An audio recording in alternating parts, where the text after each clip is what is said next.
police officer pulls you over and he gives you a ticket, that's also known as an affidavit. It's also known as an indictment. So you know how many times they've said Trump's been indicted? Well, that's just an accusation. They don't have any jurisdiction over him. He's actually been getting out of those mostly by, So I was telling you there's 4 ways to present yourself. You can either operate in acceptance, you can conditionally accept and say something like, sure, I'll agree to contract with you if you can prove jurisdiction over me. Or a dishonorable reaction would be to argue, and they'd love to keep us in a state of arguing forever, endless wars. And the most dishonorable is to ignore or to be ignorant. Okay? Now, these officials have been ignorant with most of the stuff that we serve them. They're just ignoring it, which is very, very dishonorable. And I'll explain how that's actually going to work to our benefit.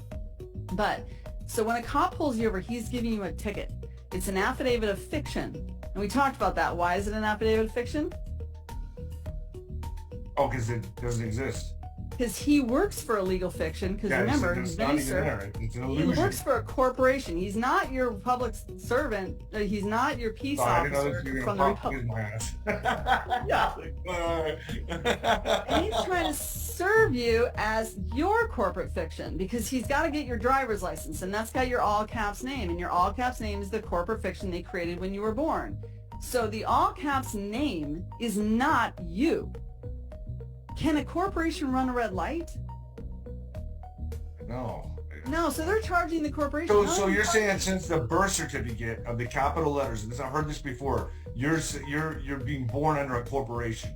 Well, you're normally. I've heard everybody is like as a dollar amount of almost like what is it, 60 million or 600 million each person or something that of value to the corporation.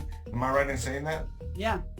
Because they've been trading you, and every single time you ever did anything, they opened bonds in your name. So when you create an LLC, when you open a bank account, when you start a business, you got a home loan, a student loan, all that. They were always opening bonds in your name, and they were trading you because the more successful you were, the more taxes you were going to pay. Oh my gosh! So that's how they siphoned all the world's wealth. And when you died, they took all that money. As soon as you died, they had already claimed your estate, so they took all that money when you died. So taking people to war is extremely profitable to them. Killing people off is extremely profitable to them because they've turned us into slaves. But you cannot hold the body as surety for a debt that the body does not owe. So every time they're doing that, they're trafficking you, which means we're all slaves in the same system. Wow.